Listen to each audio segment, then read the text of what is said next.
Coming up on this week's Salt and Sauce Chat Show.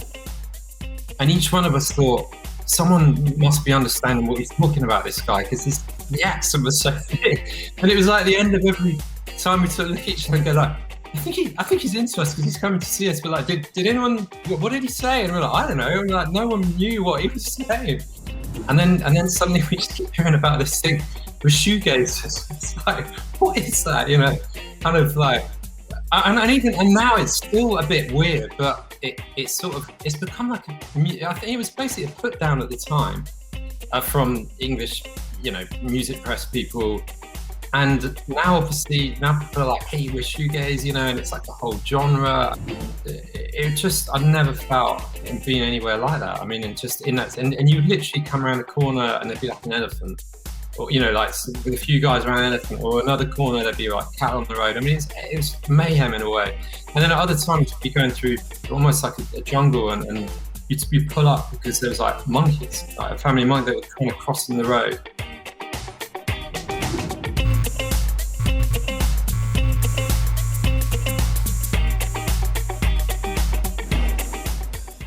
Welcome along to another episode of the Salt and Sauce Chat Show. I'm David Simmons, and on tonight's show we've got former lead singer of 90s band Ride. We've got Mark Gardner on the show. Mark, thanks for coming on, mate.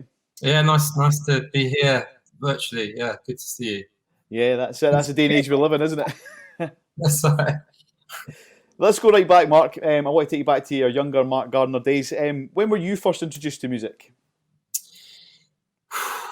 A nice easy question to start with. No, I mean, okay, so it was actually by my uncle, my dad's brother at the time. I was about 6, and he was a sort of crazy biochemist at that time that worked in biochemistry in the university in Oxford, and he was kind of like my sort of fun part of the family, and I'd go down and see him, and he'd kind of, because he's got chemicals from, it sounds like he's like off his head or something, but it's like chemical, he's basically making fireworks and stuff like that.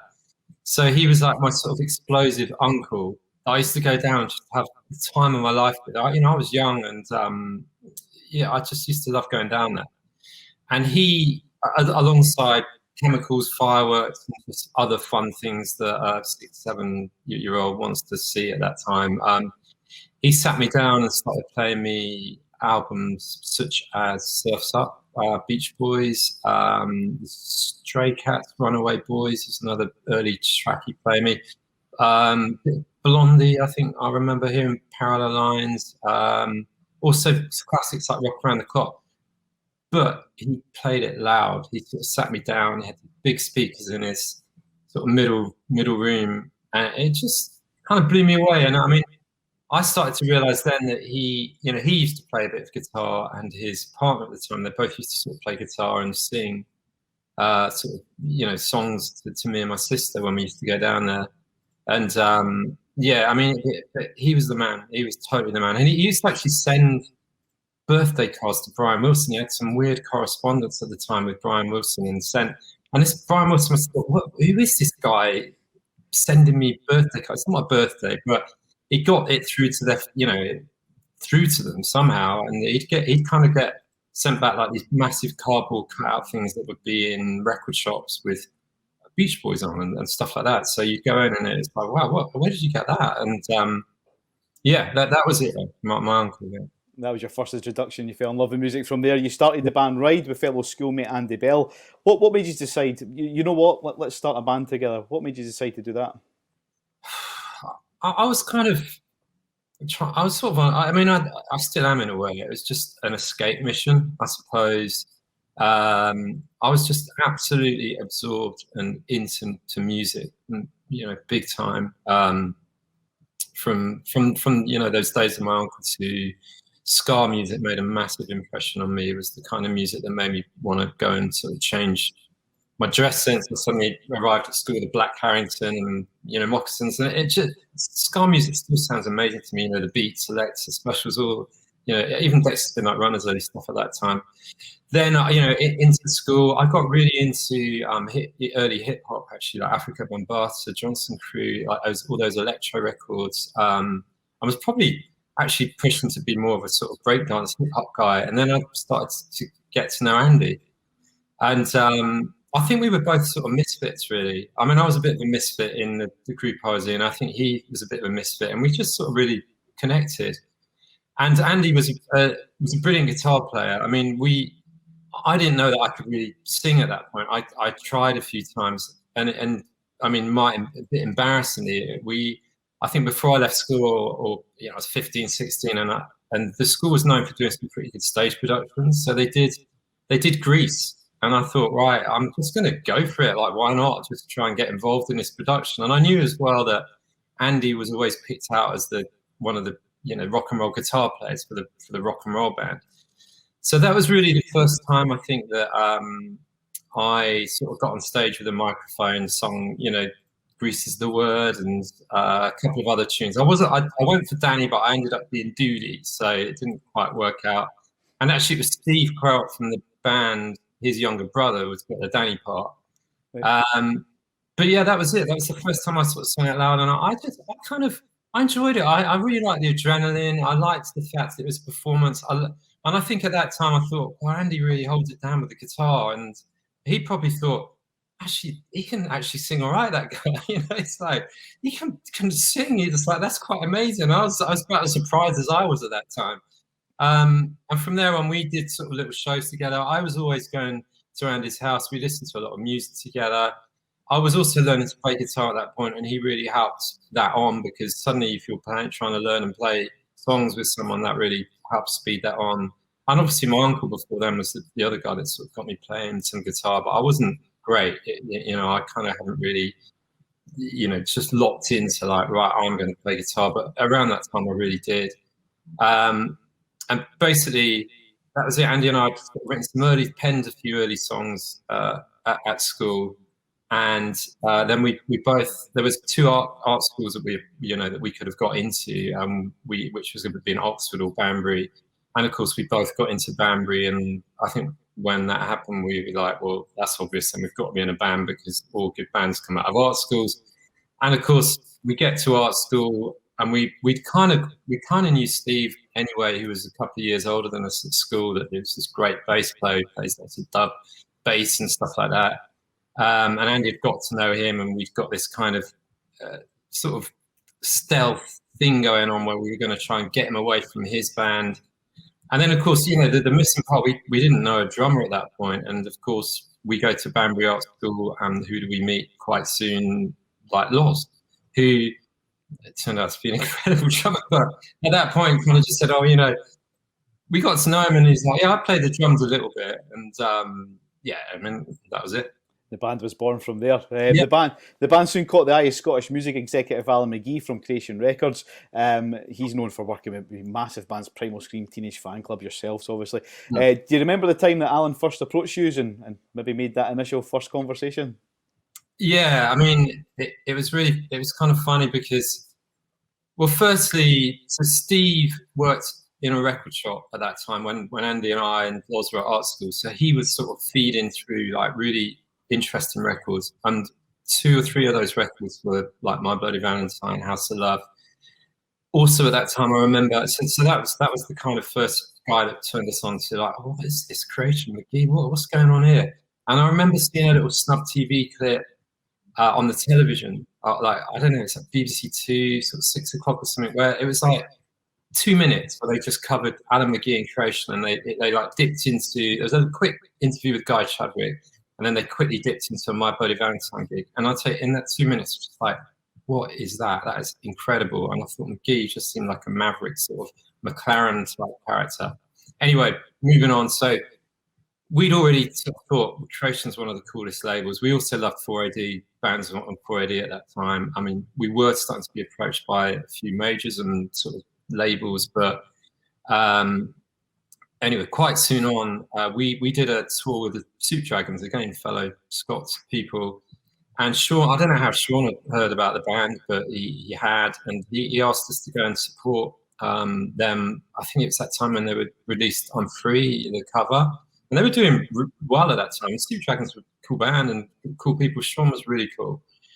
And so suddenly we went from playing a few very small shows to supporting Soup Dragons, and that was the point that suddenly Alan McGee started showing up to these shows. And well, of course, we knew who he was. We were very into the Pressure thing anyway. And we were like, this is a bit mad. This is like, and it was that classic thing where I think I first met him in Leicester, de Montfort Hall.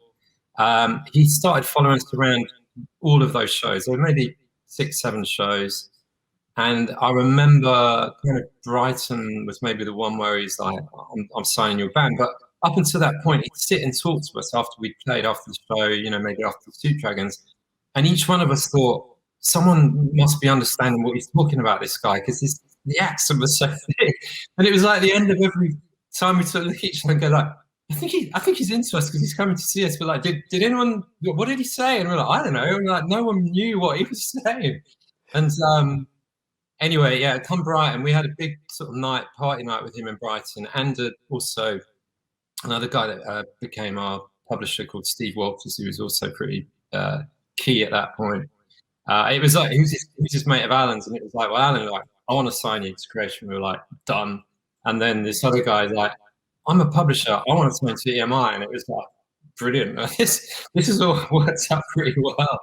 And yeah, so that was it really. It was the Soup Dragons tour, early days. And I think we'd heard actually that it was Jim Reed or someone that had told Alan that, I don't know how he'd heard about the band, but he sort of mentioned to Alan that he should check us out. And the famous thing that Alan says is that there was a guy from Warner Brothers that had said to Alan, or phoned Alan going, yeah, I found this interesting band called Bride, and I'm going to sign them. And McGee famously says the words, I'm going to sign them. And then McGee just shot in and did the deal. Fantastic. We'll talk more on Alan very shortly, but the band Ride, they were part of the shoegazing scene. Emerged in England during the early 90s. What exactly was that? I mean, we hear these scenes be sort of branded. You've got Britpop, Manchester, boy band era, Spice, whatever that was called. What was the shoegazing era? I mean, it's a good question. I'm still not really completely sure, but I think it was something that was leveled at us at that time in England, because I mean, back to Andy's Bedroom, the other book, a key book that we thought was incredible was Uptight, the Velvet Underground. We thought that's amazing. We were also into Space Between and stuff like that. So the whole thing was play and make people feel that it could be them on stage playing. Don't use the stage, like for mad ego. Like, I mean, you've got U2, Simple Minds, and nothing against those people, but it was a bit like, the ego-driven thing was getting a bit much. So we just wanted to do something the opposite. And the Velvet Underground sort of thing in our minds as well, where you play loud music, make people feel a bit uptight. Some people will leave, just head down, just play, just music, and just sort of not prance around like prats. And which we probably do a bit more of that now. But so I think it was that. And then obviously it kind of, I think a lot of other bands sort of, one they started doing a similar sort of thing, around that time. I mean, the Valentines did it. It was just very committed to music. And also, people talk about looking down at your pedals, looking down at your shoes. I mean, we did have a lot of pedals, and I'm sure we did look down a lot. And, the time we could hide behind fringes, because I found it all pretty terrifying, actually, the whole thing initially. So it was kind of like a place to hide a little bit. And, and then, I mean, we were touring, by that time we'd done American tours, we'd been around Europe, we'd been in Japan, feeling like the Beatles or something, the reception we got there, which blew us away. And then I remember we got back to England, and I don't know, it was Select or something, one of the magazines, and we knew that at some point the press had been so good that it's going to turn, and then suddenly we just keep hearing about this thing with shoegazers. It's like, what is that? Kind of like, and now it's still a bit weird, but it's become like I think it was basically a put down at the time from English, music press people. And now obviously people are like, hey, we're shoegaze, and it's like a whole genre. And I think it basically means now that if you're not just doing the traditional kind of rock and roll type thing, and you've got any sort of sounds that might be a bit atmospheric, then you seem to get lumped in with sort of shoegaze thing. I think some of those bands, I mean, I think about Sigur Rós, I think about people that can just take this beautiful sounds. I mean, Cocktail Twins, whatever, just it's just amazing. You know, like some of these bands are amazing. If you do your own thing with it, it's great. But I'd probably be the first to say that, like, just the idea of shoegaze is actually pretty boring and not great. You know, like, what is that? Who really wants to go and see that? You know, and don't just sort of use a sound. You know, you still got to have songs, and I think, you know, so that's it really. Yeah. Yeah, I mean, you mentioned obviously you travel the world. I mean, Ride Had Choose Success. You done 3 albums. When it come to writing the fourth in 1995, started to get a little bit of tension in the band between you and Andy. Would that be fair to say? I think so, but I think, yeah, I mean, it is fair to say, and I think it's also pretty natural that we were not good at saying no at that time, and we'd really just been living in each other's pockets. I mean, and you know, Andy, myself, all four of us, and our lives had just gone mad at that point, really. So I think we all reacted quite differently to it. I mean, when we all pulled together, it was, as you know, even now, it really is. It works so well. But I think at that point we just started to pull apart, and yeah, and I think there's always that thing with bands. There's always that sort of friction point between a sort of lead singer, a guitar player. I mean, I think it just happens in good bands, really. You know, think of the Who, Stones, like, you know, what comparing us to those guys, but I mean, it's kind of across the board. There's that tension point, and I think in a way it's still sort of there because we care about it. I think, you know, we want it to be good, and sometimes we're not. I mean, I think the tricky thing with Ride, there's four people who all think they know best. It's like, it's difficult because I know I'm right, you know, but then everyone thinks that, and that makes it quite hard at times. And at that point, we were not good at sorting things out. I mean, we were not helping ourselves. Our lifestyles were pretty ridiculous as well, and that sort of living that sort of, like, you know, it's just not good at dealing with issues and problems. So things that actually probably were not a big deal just seem like a massive deal, but because a lot of the time you're kind of out of it, and then it just turns from a small thing into a big thing, and it's just, yeah, you know, we were not brilliantly looked after at that point, and I you know, I think also we just probably needed a break at some point. If we'd have just gone like, no, for a while, we're going to go away, we just need a break, rather than, you know, we've got Seymour Stein sort of on the phone saying, right, American tour that's on, this tour, we need another album. And it just, it just kind of got a bit much, really. Yeah, well, in 1996, you did decide to follow different paths. You went on to do other different projects in your own sort of direction. Notably, Andy went on eventually to become the bassist with Oasis. When did you guys sort of start healing wounds together? When did you start kind of kissing and making up, if you like?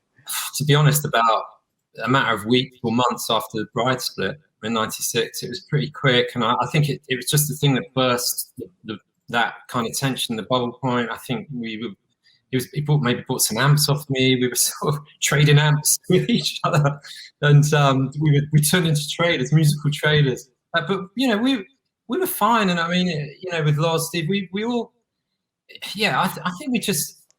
I think the thing with Ride that made it exciting and made it good is when we were pulling in the same direction.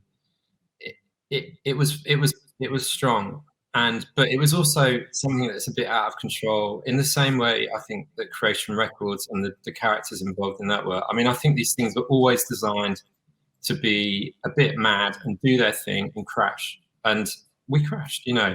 And I think that's what made it good. And I think that was the story of Creation Records as well, in a way. But yeah, you know, it was soon after, and then I went to a few Oasis shows when Andy was playing bass. Then I went over to Sweden. We did some solo, you know, just duo shows together. We got over it pretty quick, really. I mean, that's not the most interesting story. You know, you want it a bit more dramatic than that, but you know, and the thing is, we'd always meet yearly as a band, and because although we'd stopped performing and operating as a band at that point, there was still records and stuff like that that were doing their thing, and there was business to sort out always, you know, with like what we're going to do, and we released more stuff, and so it was. Although well, that's my next question. Sorry to you, Mark. I mean, what is the status of the band at the moment? Because I know obviously you did a world tour before the whole pandemic kicked off, didn't you? Together. We did. I mean, we were quite lucky with our timing in a way, because we finished in February. We played a sold out show in Milan, which was crazy. And I remember then walking around Milan and think, because obviously northern Italy, the awful sort of first wave hit COVID in Europe. And it was really starting hitting the news a lot. And I was thinking, this seems pretty dodgy, this whole COVID thing. And I think it's literally a few weeks after we got back, then everyone was suddenly going into lockdown, and it was that sort of dreadful, dark kind of, like Day of the Triffids sort of feeling everywhere, like what's happening. But yeah, I mean, so really in that sense, we were lucky because we finished our the tour of the This Is Not a Safe Place album, which and then really we were kind of looking to go again kind of later this year, but I think we've pushed that back again. So really we've just been in lockdown, and there's obviously been quite a lot of communicating, and I think there's a plan that the guys will come in here, and we'll look at doing some more recording stuff soon. And there's possibility of some anniversary shows from nowhere as well. But it's just all a bit up in the air, I guess. That's it. It's uncertainty, mate, isn't it? It is. Can we expect any new material possibly in the future from the guys, though?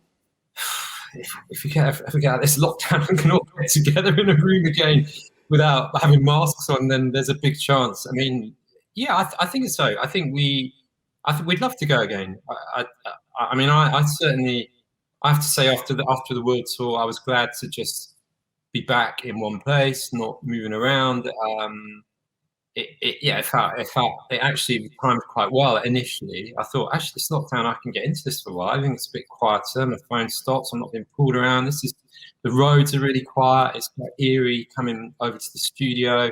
I've got this part of the studio built because builders seem to carry on whatever through the first sort of lockdown, which needed to happen. So I kind of managed to get quite a few things done. But then I thought, well, great, and then we'll in a few months we'll be back together. But it's just dragged on, and the novelty's worn off now, hasn't it? I mean, I was the exact same. First time round, it was a bit of a luxury. You get all this free time to yourself. Yeah. Now, like you say, that novelty's worn off, and we just want to get back to normality now. I think everyone's the same. Yeah, definitely. Mark. Yeah, absolutely. It's just, and look, things could be a lot worse. I've been really full on busy. I mean, busier than I've ever been, really. With the studio up and running now, and that's good. So it could be a lot worse. I could be in a lot worse places to be in lockdown. But it's just that thing of people and connections, and it just gets a bit much. You can sort of get cabin fever. I think wherever you are, this is a great space. I love being in this space, but even so, I mean, there's very few people that have come in between the lockdown things, and it's a lot. I mean, I'm doing a lot of remote mixing, mastering, podcast production, or whatever. But it's it's just that not seeing people. It gets weird after a while. I kind of fed up with my own company. It's those things you react to, which get music and creativity going again. I mean, I found it quite a hard time to. I am trying to do some sort of solo material as well as a soundtrack stuff. I find it quite difficult at the moment, just to sort of. I mean, it's okay mixing and mastering other people's work, but because it's there and you do your thing. Yeah. But to actually start making my own music, I found it difficult at this time. Yeah. Yeah, no, I mean, I'm going to come on and touch about the work you've been doing in your studio very shortly, but we mentioned Alan McGee earlier, and I'd quite like to jump back to him if that's okay. There's going to be a movie released called Creation Stories to do with Alan McGee, which will debut at the Glasgow Film Festival. The movie's based on the life of Alan, obviously. It's directed by Nick Moran and Irvin Welsh, of all people. It's starring Ewan Bredner, who played Spud in Trainspotting. He's playing the role of Alan McGee. I mean, you were very much around Alan in those early mad days, if you like. Do you think this movie will bring back some memories to you of what sort of antics got on? I think so. I mean, it's definitely like the Scottish boys are. Yeah, I mean, with Irvin in the back, I heard Alan on the radio just by chance. I was a bit of Five Live, I think on Friday with Adrian Charles, and he sort of said he figured about half of it he felt was sort of right. The other half was maybe enhanced from the guys Moran and Irvin Welsh, whatever. But yeah, I mean, in some ways, I'd be worried about some of the stuff coming out of film. Anyway, I've got daughters now. I want, that wasn't, and obviously I'm not. I'm although was a major part of it around the time with Alan at that point. I mean, obviously it's going to focus more on Oasis, probably the more Scottish contingent, which is fine. But yeah, I don't even know if there's a character that plays me or anything. But I mean, it doesn't matter. But I thought the Spud thing for Alan was pretty classic. I mean, and he was saying that it was like Ewan McGregor was being talked about. Ewan McGregor can't be me. He's like, but when Spud came along, it's like that's more like it. And I kind of look forward to seeing it. I mean, I must say, I really liked the. I was involved a bit with the soundtrack of Upside Down documentary that was made on that, and that was some brilliant interview footage with Alan, Bobby, Noel as well was brilliant on that, and I thought that was great. Some of the stuff I wasn't. I mean, I read some of the Dean Kavanagh book and put it down because I just sort of thought, you know what, I kind of lived in that, and it was wild, great times, and at the perfect time to have that. I mean, if you're 18, 19, 20, 21, hanging out with the Scream and McGee at that time, and it's all kind of going off. I mean, the good thing about it was we were celebrating something that against the odds in our own way, on our own terms, whatever it was we were doing was working, and that felt amazing at that time. And it was like the lead up to the major label. You know what I mean? We just felt like people were doing things on their own terms. I loved Alan. I mean, I'm still really close to Alan. He just seems like a sort of family, like replaced my mad uncle from the past, my explosive uncle. It was Alan. Different kind of chemicals came in with Alan than firework things, but it all always this sort of guy that does his thing. And no matter how mad and at times, and it did get mad at times, Alan was still Alan. It was like nothing ever really changed. He still was pretty similar guy. If he was completely out of it or not or whatever, he was still retained Alan. And other people I watched just really lose it. And you're like, oh my God, yeah, I'll come back to you in a few hours because you're gone for now. Like there's just no sense going to come out of you and that situations. But Alan was always on, but and with it in a way. And even if he was out, he was still really with it. And I think something he said on the interview was that in a way, some of that time around when things are going well is a bit of ultimately a waste of time. You're going to waste a lot of time when you're off it and times like that. But in another way, that leads you to places, and it certainly led me to different sort of bands and songs and things that maybe I wouldn't have written in the same way had I not really been like that. And I think McGee was good at working on me in that way. Like, I mean, to me, a great night out with Alan McGee for me was to be in his flat and just be listening to music. I mean, we had mad nights out, Marquee Cut, crazy, whatever. But I used to really like just go around and just listen to music with him, really.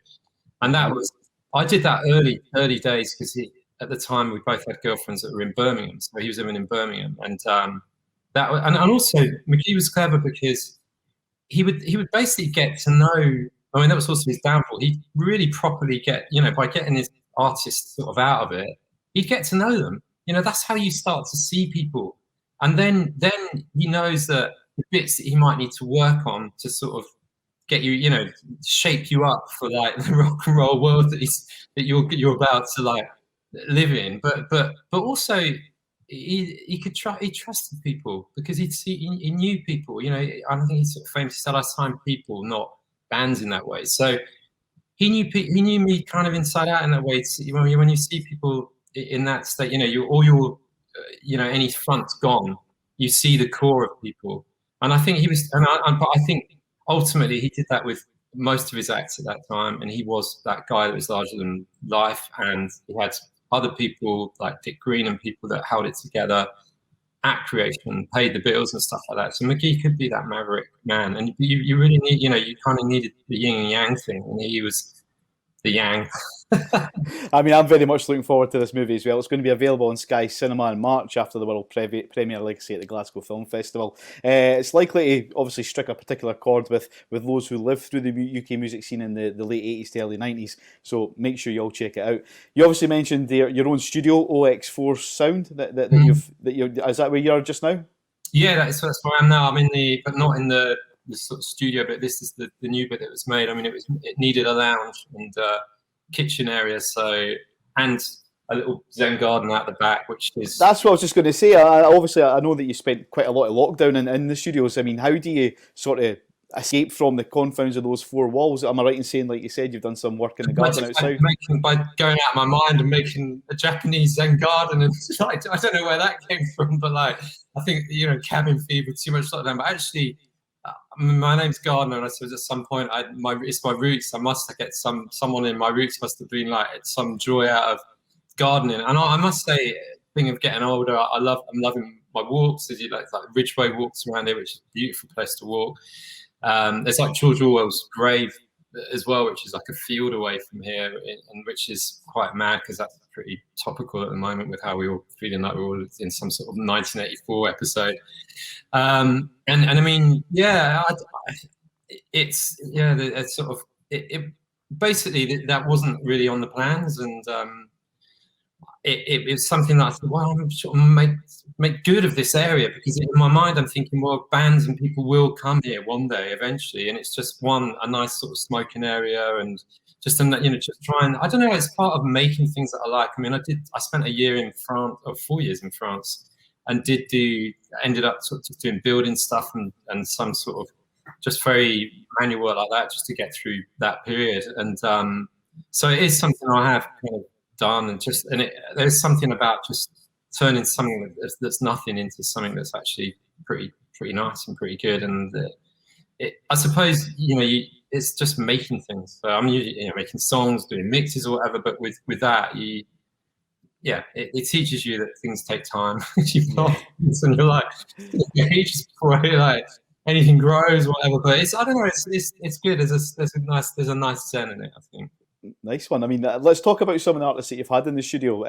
You've worked recently with a quite hot-tipped possible next big band to come out of Manchester, the Goa Express. I think, like my notes say, that they were put into Abbey Road by Steve Lamacq to do sessions in there. Are these guys the ones to watch out for in 2021?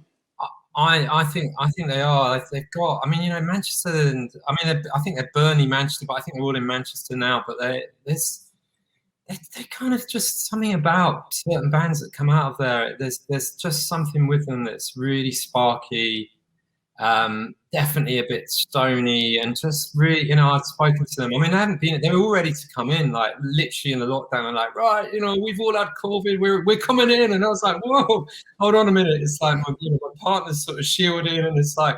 And it was kind of like, let me just hit, what do you actually want to do? And they're like, well, we want to re-record these 2 songs that we did in Abbey Road. And I'm thinking, well, that sounds pretty good. Like, can I hear the tracks? And I heard the tracks, and they were like, it's just, and I think it was the Steve Lamacq introduced thing, put them in to record them. So he's obviously really picked up on them and rates, and Steve Lamacq, he's, he knows what he's doing. And I heard these songs and I thought the performances are brilliant. Like, why would you even want to re-record those? So I just send me the files, and I just give it a proper mix, because it had a quick kind of mix, and I sort of mixed and mastered them and sent them back, and they were like, "Whoa, that's brilliant, that's great."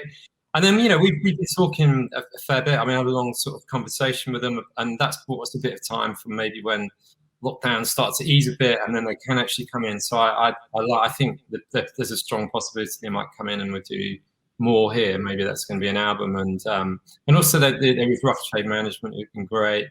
So yeah, that's exciting, definitely. One to watch for 2021, the Goa Express. Yeah, I mean, there's a lot of other. I've kind of, I've been working with Gortsey Lee Street Choir, another lot have been great. Kundalini Genie, another great artist from Glasgow, Scotland. Charlie Clark's just released his album on McGee. I was just going to mention him. Yeah, he's from up our neck of the woods, isn't he? He's getting some top reviews, Charlie Clark. I mean, and rightly so, because that album came through. Again, it's another one where the mystical McGee sort of shows up again. And I've known Charlie for quite a long time. Actually, I met him when we did the Upside Down Creation documentary, and he was living in LA at the time. Anyway, he's come back to Scotland, and he said, "Look, oh man, I'd love you to master my record." And I was like, "Well, send it over." I listened to it. I thought, Charlie, it's absolutely brilliant. I love it. And then it's like literally a week. You won't guess, or you probably will guess who's heard this and who's going to put it out. I'm like, no idea. And he's like, Alan McGee. It's like, wow. How does that work? But it's beautiful. And then actually, it sort of landed on me during that first lockdown last year, and just the songs and just the spirit of it. It was beautiful. It really lifted me at a time when I was feeling a bit dark from the whole lockdown, as everybody is, And for me, that it doesn't get better than that when music like that kind of lands on you, and then it's a privileged position to master it and to help it on its way in a way. And it's a beautiful record. It's a great record. Yeah, I mean, I think he is signed to Alan McGee's new record. It's Creation, Baby. Record, yeah. So I Don't Have a Cow, man. That's his single for the forthcoming album, Late Night Drinking. So I take it you and Alan have still got a good relationship at this current time. Yeah, and actually Alan's one of the few people that came in. He came in with another artist that he works called Christian Patamore, and he came in. He was in here a few months ago.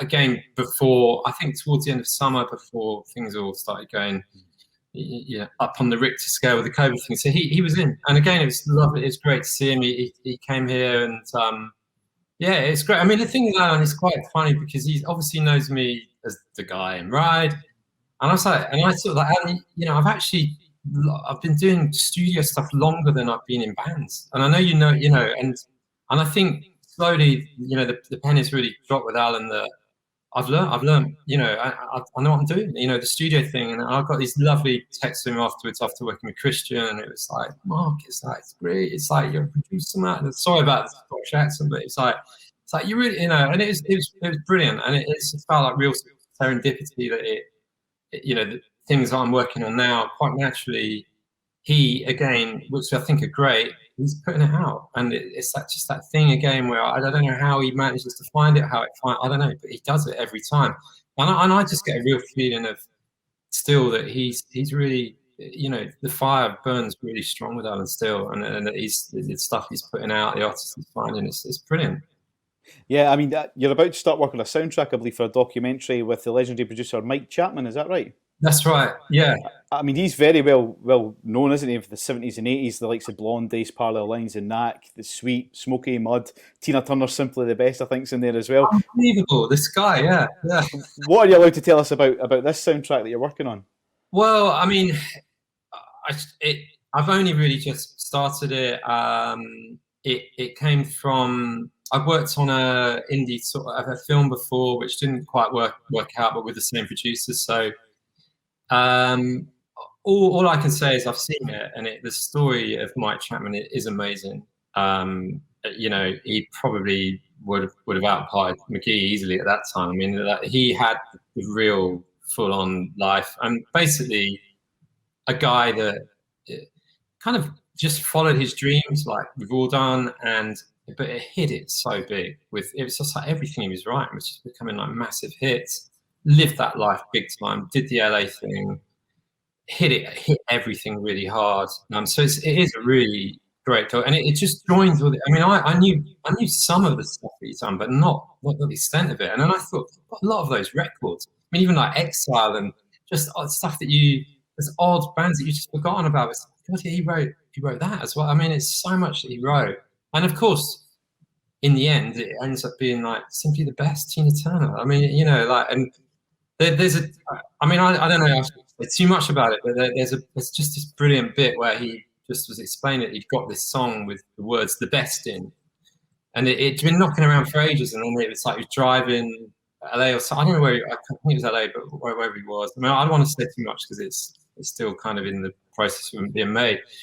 But yeah, he suddenly was like, I've got it, Simply the Best, or whatever, like just how and then that song was just a monster, huge. It's just so, and also Parallel Lines connects again with, that was an early record that I was introduced to and loved that album. So there's a lot of amazing footage that's been found. But yeah, I shouldn't really say too much about it at the moment because it's like, so I don't want to kind of let too much of the cat out of the bag. I don't, you know, so. No, that's fine. We'll move swiftly on. One thing I've started asking my guests on my show that we've been doing sort of remotely over Zoom, etc., is in a time where we like to reflect and we think about, oh, that was good going on holiday, we need to go on holiday again. If you could go back and relive 24 hours of your life all over again in your profession, so in the band or in the studio, whatever you did, what time would you go back to, Mark? Where would you go back to? I always ask with the football players, what 90 minutes would you go back and play again? I mean, life-wise, travel-wise, it'd be India. I know it sounds a bit, you know, whatever, but blew me away. Like, so being on a motorbike, an Enfield. I was only supposed to go for a month, and I ended up being there 6 months. It was the only time. I mean, I wasn't contracted that time. I could do that. I tore my return ticket up and just thought, this place is doing me so much good. It just blew my mind. So I basically travelled to, and I'd got an old Enfield bike, and it was just some moments. I just went for miles and miles on this bike, and you literally, it just, I'd never felt being anywhere like that. I mean, and just in that, and you would literally come around the corner and there'd be like an elephant, or, you know, like with a few guys around an elephant, or another corner there'd be like cattle on the road. I mean, it was mayhem in a way. And then at other times you'd be going through almost like a jungle, and you'd pull up because there was like monkeys, like a family monkey that were kind of crossing the road. It just blew my mind. And then, you know, you sort of ride into like a pepper plantation where you're like literally just tasting the seeds of black pepper, and it's just like everything seemed to be growing there. Southern India from December to sort of May or something. I was there a long time, and I ended up in ashrams and stuff like that, as you do. I mean, at that time I didn't really do yoga or anything like that. I sort of, for fitness, I used to do martial arts, and I'd actually broken my wrist before I went on that trip. So I was sort of looking to find another way to do things to sort of keep fit and a bit more healthy body, mind, and all that. You know, as you do when you've had a bit of a mad life, and it did me the world of good. I mean, I went there sort of partying, and I kind of came back kind of, you know, I'd lost sort of weight and just felt like a sort of different person. I just sort of needed it. Yeah. So India would be that, and I mean, gig wise, it's difficult, that one, because some of the festivals have been amazing. Hard one. The early shows were crazy, but it always just seemed so fraught, and we could never hear anything, and just sort of bonkers. That although the atmosphere is sometimes great in the room, I don't know. I've probably enjoyed more some of the later shows that we've been doing. Certainly, like Primavera was 60,000 people headline. I mean, that was coming back to do shows like that after not, you know, playing, and that was pretty crazy. And you just felt then that, you know, music really does have a life, that even if you're not playing it and the band's not together, it's grown and grown. And that felt amazing. It sort of indicated a lot of stuff, because I think in the end you just hope that creative endeavors, you know, time's a real tester of things that you do, and that just felt really like this is a great thing to come back and to really appreciate it. You didn't appreciate it when you're 20, 21, you're just nuts.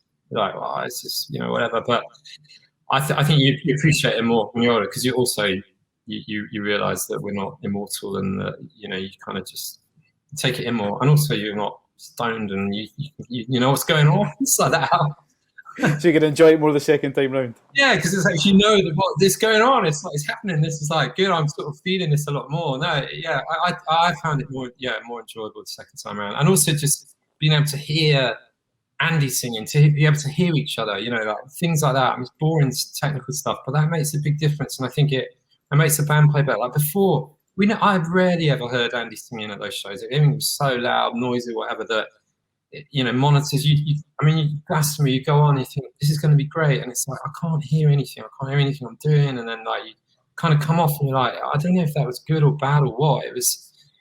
You sort of always, technical difficulties that just seemed to be, it was difficult, and too many variables. But now variables are less, like monitoring's better. You just hear, and you just hear the band better, and you play better together. It's good.